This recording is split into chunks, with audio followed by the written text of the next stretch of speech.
Hello friends, स्वागत है आप सभी का एवरेज अकेडमी पे। आज हम लोग सीटेट की क्लास में previous year online paper solve करेंगे जो 17 जनवरी 2023 का पेपर है। इसमें ईवीएस के 30 क्वेश्चंस हैं। तो चलिए स्टार्ट करते हैं। पहला क्वेश्चन है, दृष्टि दोष से ग्रसित विद्यार्थियों के लिए ब्रेल लिपि को शैक्षिक सामान के रूप में प्रयोग किया जाता है। ब्रेल लिपि आधारित है तो यह कितने बिंदुओं पर आधारित है? Option A 4, option B 6, option C 8, option D 2। तो ब्रेल लिपि आधारित है 6 बिंदुओं पर। तो राइट आंसर है इसमें ऑप्शन बी। बढ़ते हैं अगले क्वेश्चन पर। बावड़ी का अर्थ है। बावड़ी उन सीढ़ीदार कुओं या कुंडों को कहते हैं जिनके जल तक सीढ़ियों के सहारे आसानी से पहुंचा जा सके। तो बावड़ी का अर्थ होगा सीढ़ीदार कुआं। Option B is right answer. बढ़ते हैं अगले क्वेश्चन पर।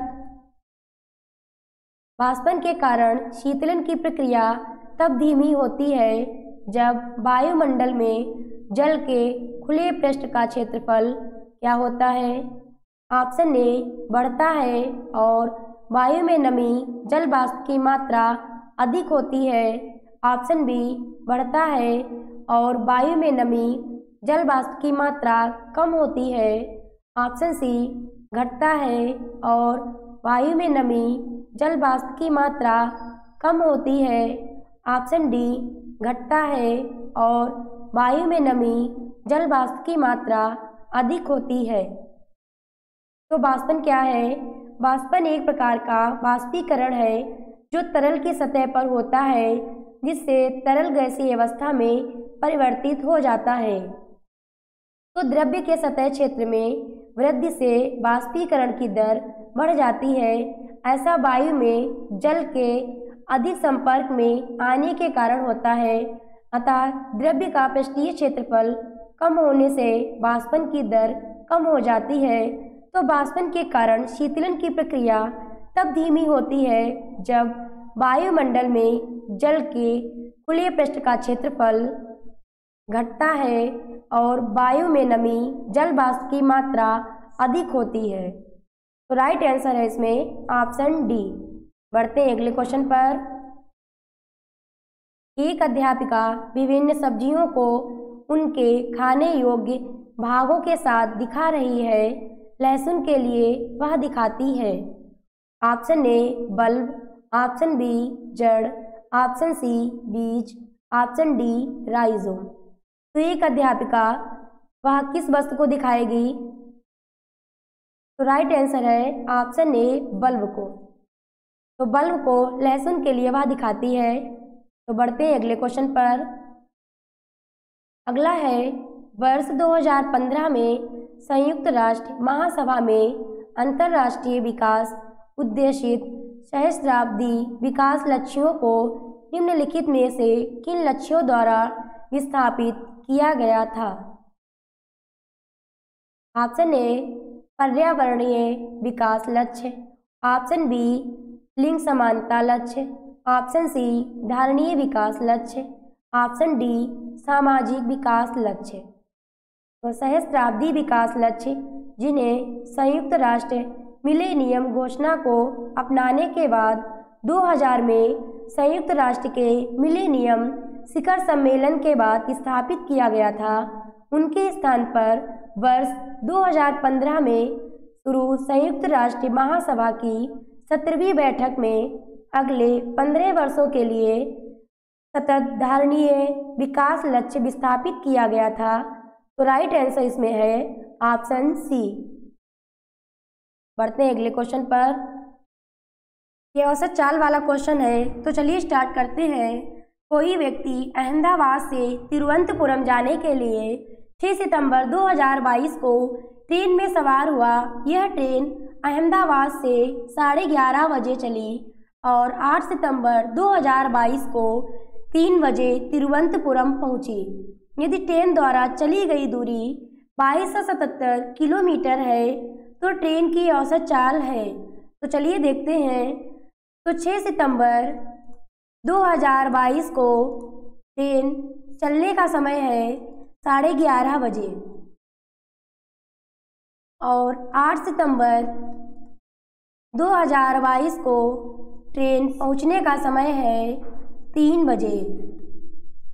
तो 6 सितंबर 11:30 बजे से 7 सितंबर 11:30 बजे तक का कुल समय है 24 घंटा।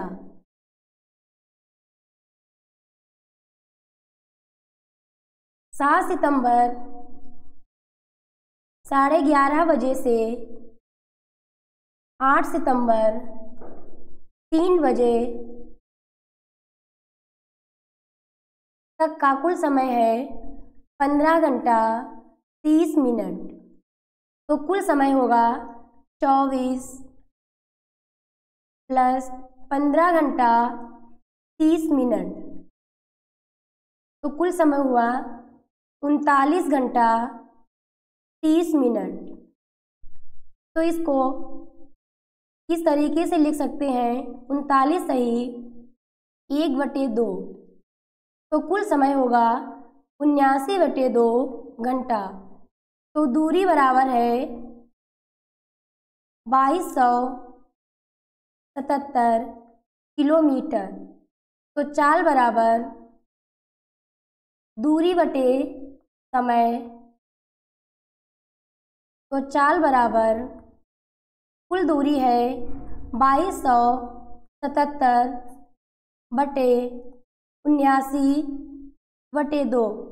तो कुल समय हुआ, तो ये 2 ऊपर चला जाएगा तो होगा 2277 गुणे 2 बटे 79। तो कुल आंसर इसका होगा 57.64 किलोमीटर प्रति घंटा। तो लगभग इसका आंसर होगा 57.9 किलोमीटर प्रति घंटा। तो राइट आंसर इसका हुआ है ऑप्शन बी। बढ़ते हैं अगले क्वेश्चन पर। निम्नलिखित में से किसके लिए पद तेल प्रयुक्त होता है? ऑप्शन ए पेट्रोल और कच्चा तेल, ऑप्शन बी डीजल और पेट्रोल, ऑप्शन सी कच्चा तेल और diesel, option D petrol diesel और कच्चा तेल। तो इसमें कौन सा आंसर सही है? तो इसमें क्या है, पेट्रोलियम, जिसे कच्चे तेल या केवल तेल के रूप में भी जाना जाता है, मुख्य रूप से हाइड्रोकार्बन का एक प्राकृतिक रूप से पाया जाने वाला पीला काला तरल मिश्रण है और भूगर्भीय संरचनाओं में पाया जाता है। तो इसमें पेट्रोल, डीजल और कच्चे तेल का पद प्रयुक्त होता है। तो राइट आंसर इसमें है ऑप्शन डी। बढ़ते हैं अगले क्वेश्चन पर। निम्नलिखित में से भारत के संघ शासित प्रदेशों का युगल चुनिए। इस ऑप्शन में कौन से भारत के केंद्र शासित प्रदेश हैं? पहला ऑप्शन है नागालैंड और अरुणाचल प्रदेश। तो नागालैंड और अरुणाचल प्रदेश ये दोनों राज्य हैं। तो ए ऑप्शन गलत है। ऑप्शन बी लक्षद्वीप और चंडीगढ़। तो लक्षद्वीप और चंडीगढ़ ये दोनों केंद्र शासित प्रदेश हैं।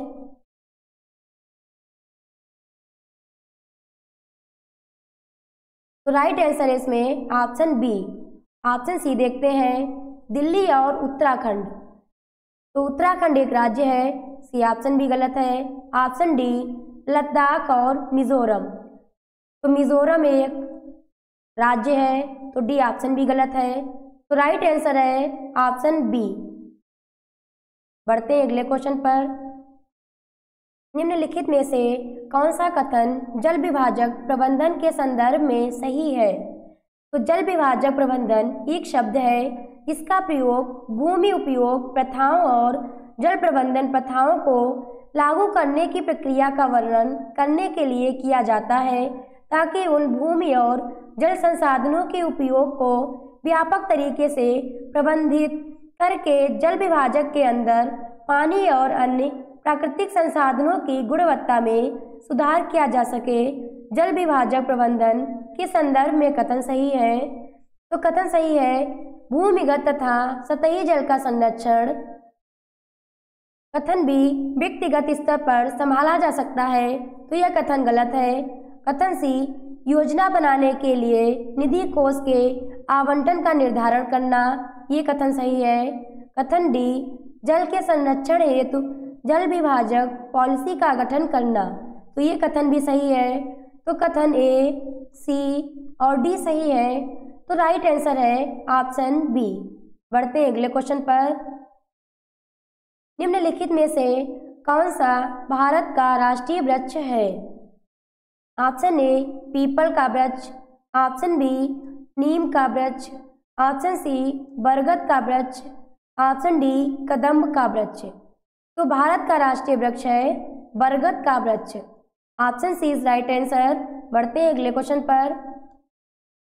चांगपा है।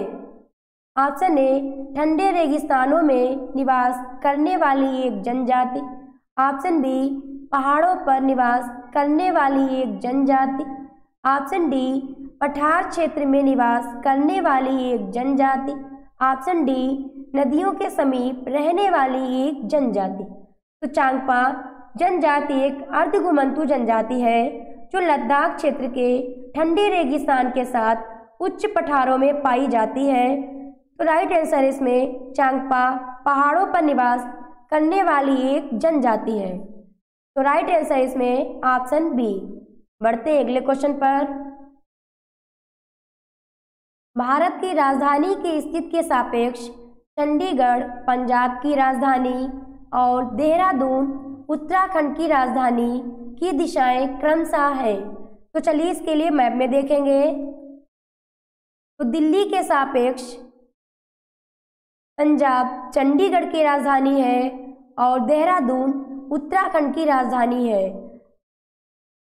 तो यह दिशा है पूरब, पश्चिम, उत्तर, दक्षिण। तो दिल्ली के सापेक्ष पंजाब चंडीगढ़ की राजधानी है, तो यह दिशा होगी उत्तर पश्चिम की दिशा, और दिल्ली के सापेक्ष देहरादून उत्तराखंड की राजधानी है, यह दिशा होगी उत्तर पूरब की दिशा। तो चलिए ऑप्शन में देखते हैं। पहला ऑप्शन है उत्तर पूरब और उत्तर पश्चिम, तो ये गलत ऑप्शन है। ऑप्शन बी दक्षिण पूरब और उत्तर पूरब, बी ऑप्शन भी गलत है। ऑप्शन सी उत्तर पश्चिम और उत्तर पूरब।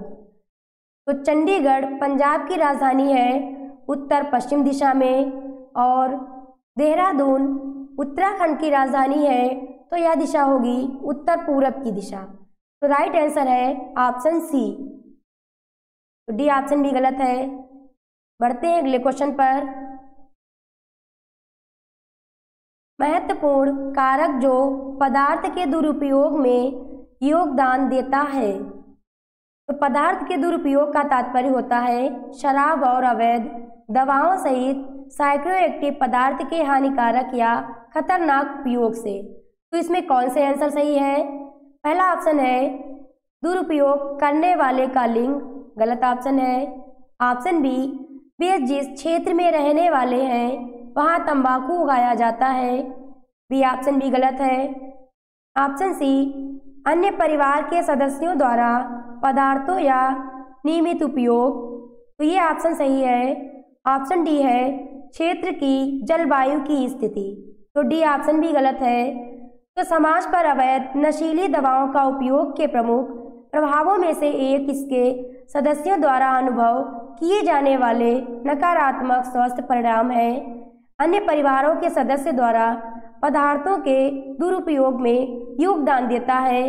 नशीली दवाओं के उपयोग से व्यक्तियों, परिवारों और समाज पर भारी विपत्ति बोझ पड़ता है। तो राइट आंसर होगा इसमें ऑप्शन सी। बढ़ते हैं अगले क्वेश्चन पर। सामाजिक विज्ञान में प्रवसन एक महत्वपूर्ण संप्रत्यय है। उत्प्रवासन मूलतः निम्नलिखित में से किसे निर्दिष्ट करता है?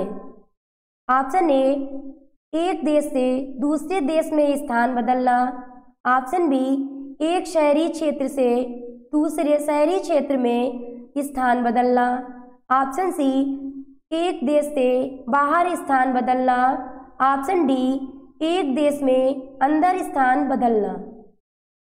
तो सामाजिक विज्ञान में प्रवसन एक महत्वपूर्ण संप्रत्यय है। उत्प्रवासन मूलतः एक देश से बाहर स्थान बदलना है। राइट आंसर इसमें ऑप्शन सी। उत्प्रवासन लोगों के एक देश को छोड़कर दूसरे देश में रहने की प्रक्रिया है। लोग रोजगार के अवसर बढ़ाने या जीवन की गुणवत्ता में सुधार सहित कई कारणों से पलायन करते हैं। तो राइट आंसर इसमें ऑप्शन सी। बढ़ते हैं अगले क्वेश्चन पर। अगला क्वेश्चन है, वह स्थान जहां चांगपा अपनी भेड़ें एवं बकरियां रखते हैं कहलाता है। तो चांगपा लद्दाख में पाई जाने वाली जनजाति है। उनके लिए उनकी बकरियां और भेड़ें सबसे महत्वपूर्ण जानवर हैं। वे रैवो नामक एक बड़े आकार के तंबू में रहते हैं, जो उनके पास भेड़ और बकरियों को रहने के लिए एक जगह है, तो उसको कहते हैं लेखा। तो राइट आंसर इसमें ऑप्शन बी। बढ़ते हैं अगले क्वेश्चन पर। निम्नलिखित में से कौन से पद पर्यावरण अध्ययन शिक्षक की विशेषताओं की व्याख्या करते हैं? ए विषय वस्तु संचारक, बी अधिगम सहजकर्ता, सी सह अधिगमकर्ता, डी व्यवहार रूपांतरणकर्ता, ई विषय वस्तु संचारक। तो पर्यावरण अध्ययन शिक्षक की विशेषताओं की व्याख्या करते हैं। इसे ईवीएस एक ऐसा विषय है जो पर्यावरण के मुद्दे के बारे में शिक्षार्थियों की जागरूकता के विकास से संबंधित है। बच्चे अपने शिक्षक की सहायता से अपने प्राकृतिक वातावरण को देखकर और खोजकर सक्रिय रूप से सीखते हैं। तो अधिगम सहजकर्ता और सह अधिगमकर्ता अधिगम के पद पर पर्यावरण अध्ययन शिक्षक की विशेषताओं की व्याख्या करते हैं। तो राइट आंसर होगा बी और सी। तो C option is right answer है। बढ़ते हैं अगले क्वेश्चन पर। ईवीएस शिक्षण अधिगम प्रक्रम में वह समूह का दायित्व है? ऑप्शन ए ध्वनि प्रदूषण के प्रभावों पर नियंत्रण रखना, ऑप्शन बी ईवीएस संपादन के लक्ष्यों का आकलन करना, ऑप्शन सी छोटे समूह को कार्य पूर्ण करने के साथ साथ उन्हें एक समस्या देना, ऑप्शन डी विषयों में अरुचि कम करना। तो ईवीएस शिक्षण अधिगम प्रक्रम में बद्ध समूह का दायित्व है छोटे समूह को कार्य पूर्ण करने के साथ साथ उन्हें एक समस्या देना। तो सी ऑप्शन इस करेक्ट आंसर है। तो इस पद्धति पर जो शिक्षक के साथ साथ विद्यार्थियों की गतिविधियों को शामिल किया जाता है, तो इसमें राइट आंसर है ऑप्शन सी। बढ़ते हैं अगले क्वेश्चन पर। जंगल भ्रमण के दौरान सीमा ने एक चमकीला रंगीन फूल वाला पौधा देखा। सीमा ने अपने अध्यापक से अनुरोध किया कि वे उसके बगीचे के लिए उस पौधे को उखाड़ें। अध्यापक ने उत्तर दिया, हर सुंदर फूल और पौधे को नहीं तोड़ना चाहिए। यह एक दुर्लभ पौधा है और अगर सभी विद्यार्थी जंगल से पौधों को तोड़ने लगे तो प्रजाति नष्ट हो सकती है। अध्यापक पर्यावरण अध्ययन शिक्षण के निम्नलिखित में से किस उद्देश्य को पूर्ण करने का प्रयास कर रहा है? पहला है मानव और पर्यावरण के बीच संबंधों की जागरूकता का विकास। तो ये ऑप्शन सही है। बी मानव क्रियाकलाप द्वारा उपजने वाली पर्यावरणीय समस्याओं के बारे में जागरूकता का विकास। तो बी ऑप्शन भी सही है। सी मानव प्रजाति के अस्तित्व के लिए पर्यावरण को संरक्षित करने की जागरूकता का विकास। तो सी ऑप्शन भी सही है। ऑप्शन डी देखते हैं, पर्यावरणीय समस्याओं के समाधान हेतु उचित कार्यवाही सुनिश्चित करने की जिम्मेदारी के बोध का विकास। तो उचित कार्यवाही और सुनिश्चित, तो डी ऑप्शन गलत है। तो ए, बी और सी सही है। तो राइट आंसर इसमें है ऑप्शन ए। बढ़ते हैं अगले क्वेश्चन पर। किसी चिन्हित पर्यावरण समस्या के अध्ययन के लिए कौन सी विधि सर्वथा उपयुक्त है? ऑप्शन ए साक्षात्कार विधि, ऑप्शन बी अवलोकन विधि, ऑप्शन सी समस्या समाधान विधि, ऑप्शन डी प्रश्नोत्तरी विधि। तो किसी चिन्हित पर्यावरणीय समस्या के अध्ययन के लिए समस्या समाधान विधि सबसे उपयुक्त है? तो राइट आंसर है इसमें ऑप्शन सी। तो इस विधि में विद्यार्थियों के समक्ष किसी समस्या को इस प्रकार प्रस्तुत किया जाता है जिससे वे उद्देश्यपूर्ण गहन चिंतन कर सके और अपने पूर्व ज्ञान व अनुभवों के आधार पर समस्या समाधान संबंधी विकल्प प्रस्तुत कर सके। तो राइट आंसर इसमें ऑप्शन सी।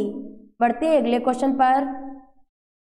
रेवती बच्चों को उनके द्वारा संकलित बीजों को लगाने के बारे में शिक्षित करना चाहती है।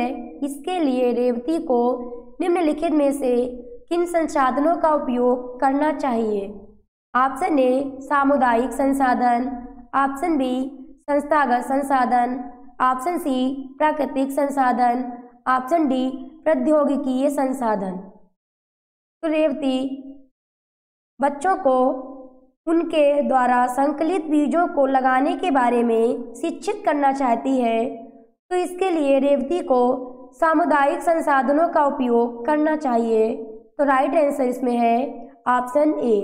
सामुदायिक स्रोत वे संसाधन है जो उनके आसपास के लोगों के लिए एक ऐसे वातावरण में मानदंड को पूरा करते हैं जो उन्हें सुविधा प्रदान करते हैं।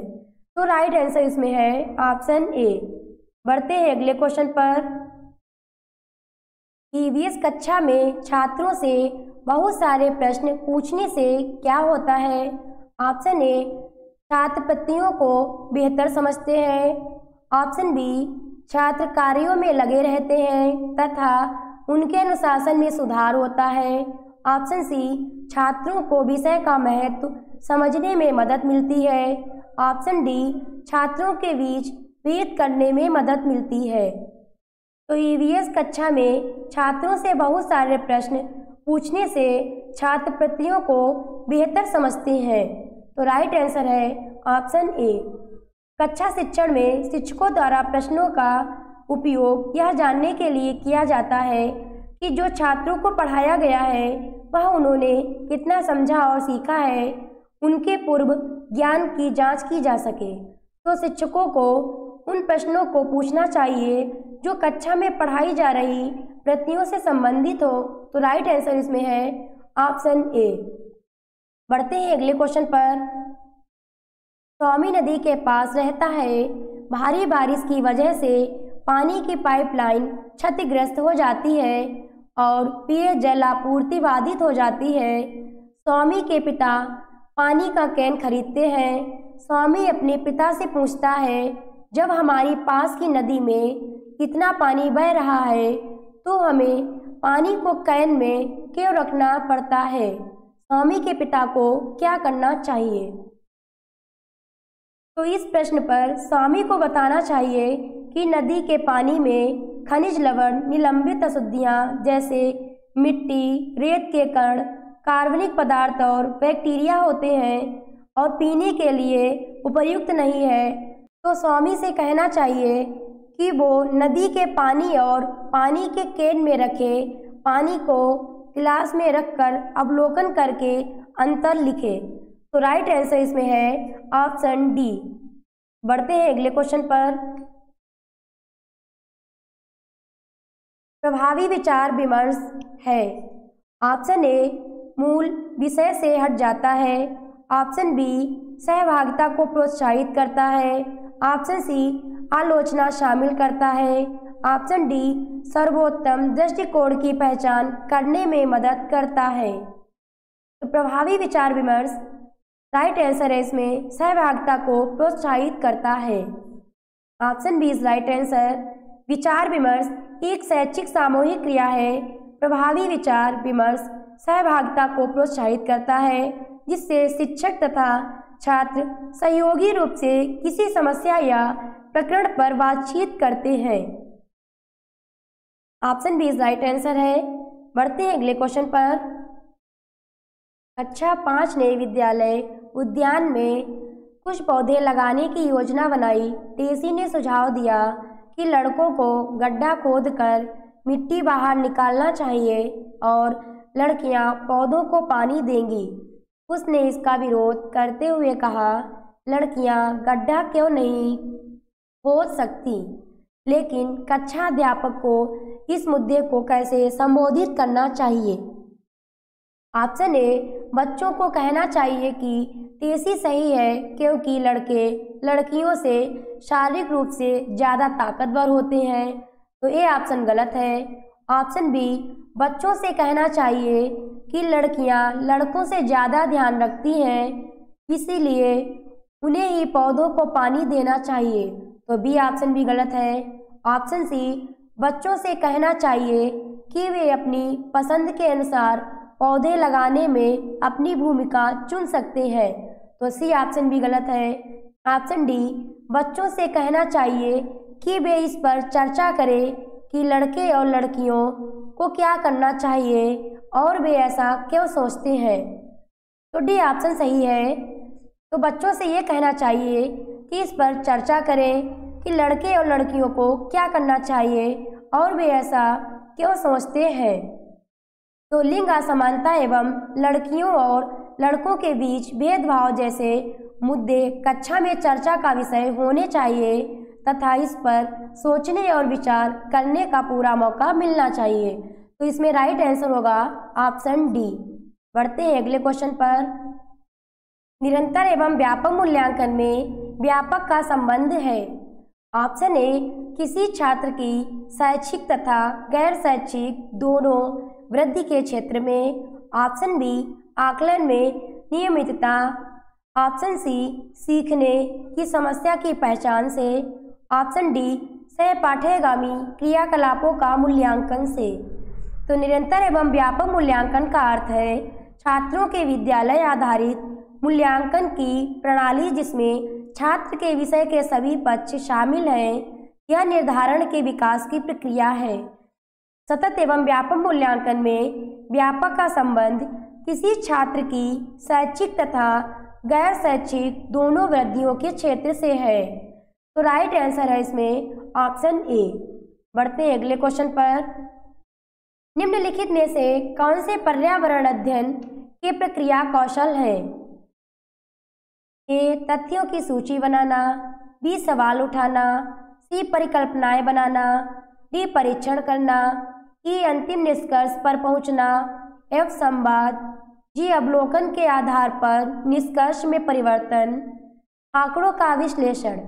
तो इसमें कौन से कौशल सही है? पर्यावरण अध्ययन में प्रक्रिया कौशल शिक्षार्थी की खोज और अन्वेषण करने की क्षमता विकसित करता है।